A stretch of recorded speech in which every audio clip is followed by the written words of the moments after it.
Bueno, tenemos a Osvaldo Felizola, coordinador del Centro Internacional de Energía y Ambiente del IESA, muchos temas, y comienzo concretamente. Si finalmente se concreta este acuerdo, ya podríamos estar hablando de un pleno restablecimiento del flujo de embarcaciones por el estrecho de Hormuz y podríamos ver precios del petróleo como se estaban viendo en enero, que estábamos hablando de niveles de $60 por barril. Saludos, primero que nada, saludos. Bienvenido. Saludos, Andrés. ¿De qué equipo eres? De los Leones del Caracas. Bueno, ¿de fútbol? De fútbol. No le gusta el fútbol, agarramos a alguien. Bueno, adelante, ahora sí vamos con el tema. Es que soy italiano, así que podrán entender que para nosotros. No, vale. Sangrando por la herida. Ya, lo dijiste todo. Vamos a temas serios. Hablemos de petróleo mejor. Claro, hablemos de petróleo y de electricidad. Con muchísimo gusto. Bueno, en este caso nosotros estamos esperando que con este nuevo escenario entre la Casa Blanca y el gobierno de Irán, por fin de una vez por todas se pueda liberar esos casi 17 millones de barriles diarios que no están saliendo ahorita en el canal de Hormuz. Entendamos que parte de la derivación de crudo que produce Arabia Saudita, casi 5,5 millones de barriles diarios, se podían hacer a través del canal que tienen hacia el Mar Rojo, y lo poco que estaba sacando Emiratos Árabes Unidos, que era casi 1,5 millones. Lo que sí estamos seguros es que esto es una nueva realidad del sector, esto es una nueva geopolítica. Sí creemos que se libere de forma significativa y por una vez por todas todos estos tanqueros que están atrapados en el canal, pero el precio del petróleo no va a bajar de forma progresiva. O sea que hasta aquí se quedaría más o menos. No, él va a empezar a bajar a los $60, pero va a tardar más de fácilmente 3-4 meses. Recordemos que estos últimos 3 meses todos los países del sudeste asiático estaban utilizando sus reservas estratégicas. Ajá. Inclusive hasta el gobierno de Estados Unidos liberó 150 millones de barriles de sus reservas a disposición, justamente para tratar de paliar que el precio del petróleo no llegara a $150. Entonces, ahorita hay que empezar a llenar otra vez todas esas reservas estratégicas. Muchos de los países han dado a entender que necesitan tener reinventarios aún más grandes que los que ya tenían. Tienen que en algunos casos, por ejemplo, la India estaba hablando incluso de duplicar sus reservas porque se dieron cuenta que son completamente vulnerables ante una crisis de este tipo. Y seamos sinceros, Irán aprendió que ya puede cortarle la yugular al mundo con relativamente facilidad. Esto prácticamente ya todos los analistas geopolíticos lo dicen. Esto es una nueva realidad y que en cualquier momento.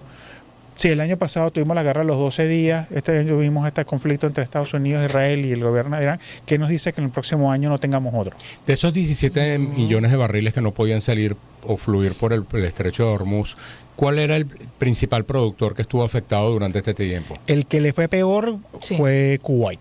Kuwait no tiene opciones para sacar el crudo. No tenía oleoducto. Nada, ni siquiera está conectado con los oleoductos de Irak, que Irak pudo sacar casi 300,000 barriles diarios. Recordemos que producen casi 3,5 millones. Entonces prácticamente el 10%. Fue horrible. Otro fue Qatar, que perdió casi tuvo que parar todos los trenes de producción y cerrar todos los pozos, que esa es otra cosa. Los pozos están cerrados. Entonces esto va a tardar, por lo menos en el caso de Qatar, Abu Dhabi, Arabia Saudita y Kuwait, y mismo Irak, van a tardar más o menos unos 3 meses en reactivar, más tiempo en reactivar los pozos que están cerrados. Porque no fue una reducción del 10%, fue una reducción del 90-95%. En el caso de algunos países. Y en el caso de Qatar, Kuwait fue el 100%. No hay alternativa geográfica para sacar el petróleo por otro. Aquí termina el tema, lamentablemente, ¿cómo se llama? Los proyectos faraónicos históricos en el Medio Oriente, por ejemplo. Esto es un tema que ya se venía hablando hace mucho tiempo y dentro de Arabia Saudita estaba la discusión de hacer un poliducto que llevara desde los yacimientos de Yecar, que recordemos que para que tenga una idea, geográficamente el petróleo en Arabia Saudita se encuentra todo cerca del Golfo Pérsico. No tiene ni una gota hacia el Mar Rojo. Entonces, ellos tenían un tubo que llegaba a casi 3,5 millones de barriles que se podía expandir hasta 5, pero recordemos que se produce casi 10. Exacto. Ellos estaban hablando de hace más o menos en los años 70 duplicar la capacidad de ese instrumento, pero bueno, decidieron construir campos de pista de Fórmula 1 antes de meterle dinero a ese producto. Y el otro es el caso de Emiratos Árabes Unidos, que por quedar bien con sus aliados, nunca expandió la conexión que tiene hacia el Golfo Pérsico. Ajá. Que es de 1,5 millones de barriles, ya dijo de una vez por todas, me salgo de la OPEP, que ese es el gran cambio que se ha ocurrido dentro de la OPEP, y lo que están diciendo es, bueno, tengo que aumentar ese tubo que por lo menos lleve 5 millones de barriles, porque puedo agarrar el crudo que, por ejemplo, que se produzca Kuwait, o que produzca, incluso, Irak, y los pueda comercializar a través de tubos. Ese es el nuevo negocio que pareciera ser que va a ocurrir ahora en el Medio Oriente. Recordamos que estamos conversando con Osvaldo Felizola, coordinador del Centro Internacional de Energía y Ambiente del IESA. Osvaldo, entrando en el caso venezolano, digamos un poco qué efectos tiene, digamos, y sobre todo el tema eléctrico. Pero el tema eléctrico vinculado al petrolero, hemos visto muchos anuncios, la gran mayoría son memorándum de entendimiento, que ok, es una intención, pero no es un contrato ya formal. ¿Qué esperar? ¿Cuánto realmente puede verse afectado los planes de producción que tiene el gobierno de llegar a 1,3 millones de barriles diarios en diciembre, si persisten las fallas de corte eléctrico, que hasta en un evento que se hizo en el IES fue reconocido por las autoridades de Chevron? Sí, con mucho gusto. Bueno, entendamos que la General Electric es un proveedor de equipos. Ellos no son como una compañía de generación de electricidad, pero ellos trabajan con compañías de electricidad, una entre famosa que tuvo aquí en Venezuela, que es AES. Sí, me acuerdo, sí. Todos estos memorandos de entendimiento que se están firmando es porque los obliga la licencia 49. Y tienen que firmar unos contratos unos memorándum para que quede, primero que nada, informado a los FAC que está ocurriendo estas negociaciones, para después tramitar todo el tema de los contratos con la licencia 56 y después con la licencia, para que les adjudique una licencia 50. O sea, como una notificación, mire, estamos tratando de llegar a un acuerdo. Exactamente. También recordemos que en la ley de electricidad todavía no ha sido aprobada, hay una reforma de la ley. Y dentro de uno de los idearios es que si lograsen ponerse se apruebe esta ley, que tiene unas cosas que tienen que mejorar significativamente para hacerla viable para el sector privado, estas son las compañías que lo estarían comprando al fin y al cabo estos equipos de General Electric, porque se habla de aproximadamente 1 gigavatio de generación, aunque el memorándum de entendimiento habla tanto de transmisión como distribución. La prioridad ahorita, por lo menos para el caso de la industria petrolera, es generación lo más pronto posible. Y va a ser en el caso de General Electric de llegar a concretarse, porque recordemos que es un memorándum de entendimiento, generación hidro. Hablan de hidroeléctrica y parque termoeléctrico, porque General Electric tiene equipos de ambos tipos. Y la industria petrolera específicamente le interesa las del parque termoeléctrico, porque no necesitamos comprar unos turbogeneradores como para el tamaño de Tacoa, pero puedes comprar unos equipos mucho más pequeños que son mucho más fáciles de instalar, que puedes y deben ser más eficientes en la actualidad incluso, ¿no? Dentro de un campo petrolero es más eficiente, porque pues, recordemos que nuestro crudo es un crudo que tiene un importante porcentaje de gas asociado al crudo, gas asociado al petróleo. Entonces, a medida que se vaya sacando el petróleo, que es una de las cosas que se está buscando firmar en los contratos con las empresas mixtas, es que ese gas que se utilice, que se extraiga, pueda ser primero utilizado para generar electricidad.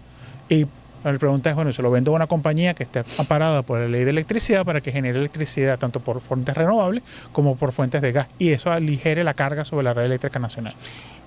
Eso, digamos, se puede frenar la meta de producción, y la pregunta te la hago justamente por lo que decía la representante de Chevron, es decir, decía, por cada fliqueo se pueden caer 40 pozos, dijo. Entonces, si eso le pasa a Chevron, imagínate tú que queda para el resto de las compañías, y ni hablar de las casas y las residencias. Sí, claro, recordemos que el sector petrolero también es víctima, como todos nosotros, de esta crisis. Por eso que el cuento que dicen que esto es culpa de la industria petrolera es todo lo contrario.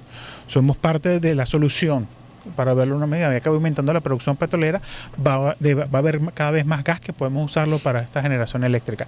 El dilema que tenemos ahorita es que a medida que siga mejorando la situación económica venezolana, que sé que muchos venezolanos dicen, pero aquí yo no la siento, créanme que esto es una recuperación profunda. Es de esos que fábricas están trabajando más. Claro, pero como el sector eléctrico es lamentablemente la camisa de fuerza de Venezuela, lo que estamos viendo es las fallas del sistema. Estamos acostumbrados en los últimos 20 años que el principal motor de la economía nacional era el gobierno nacional. Aquí estamos viendo crecimiento a través de la industria petrolera. Por eso que le pido un poquito de paciencia. Que es más lento. Claro, pero es que aparte del tema de la angustia por los servicios, que la gente puede, a pesar de las dificultades, ha buscado sus alternativas, sus plantas, de alguna manera comprender lo que la gente no está comprendiendo ahorita, Osvaldo, que lo hemos comentado aquí en el programa, es porque no hay una reducción de la brecha que venga a cambiaria a través de una mayor inyección de divisas en cash en el mercado financiero. Entonces, allí la gente no lo siente en el día a día, que sí, quisiera claro. La gente. Yo encontré personas incluso el fin de semana en colas de estacionamiento que suelten la plata, O no, y yo digo, pero bueno, todo el mundo... O el tema de los apagones.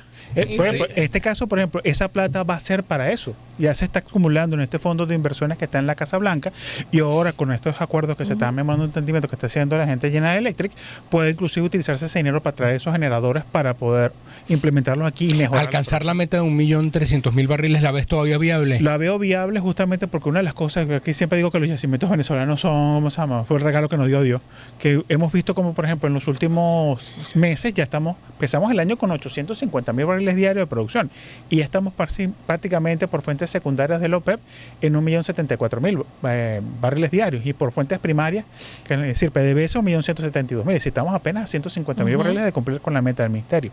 Aquí el tema está si el sistema eléctrico lo puede aguantar.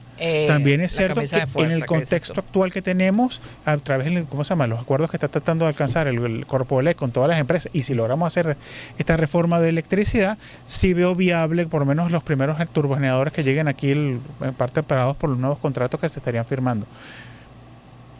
El tema de autogeneración que consagra la propuesta, porque todavía no ha sido aprobada, no ha sido publicada en Gaceta Oficial, por parte de las mismas operadoras, digamos, porque aquí se hizo una decisión de centralizar todo el sistema eléctrico. Entonces, esos planes pueden ejecutarse prontamente como para que rápidamente cada una de esas áreas petroleras genere su propia electricidad. Totalmente cierto, porque es una de las cuestiones, porque la industria petrolera produce su propia energía a través de gas. Entonces, evidentemente, al hacer estas inversiones de estos equipos turbogeneradores, podemos aprovecharlos y empezar a generar electricidad. Entonces, me permiten un espacito para un tema informativo. Sí. Justamente el 15 y el 16 de julio en el IESA vamos a tener el Caracas Gas Forum, nuestra quinta edición, y entre uno de los temas que estamos discutiendo es cómo el sector gasífero venezolano en este momento puede ayudar, número uno, a aumentar la generación eléctrica con la llegada de estos nuevos equipos de turbogeneración, Dios mediante, y qué opciones tendrían las empresas petroleras para utilizar la energía justamente con este nuevo modelo de negocio. Recordemos que la ley de gas venezolano permite la participación de privados, y tenemos el tema de que, bueno,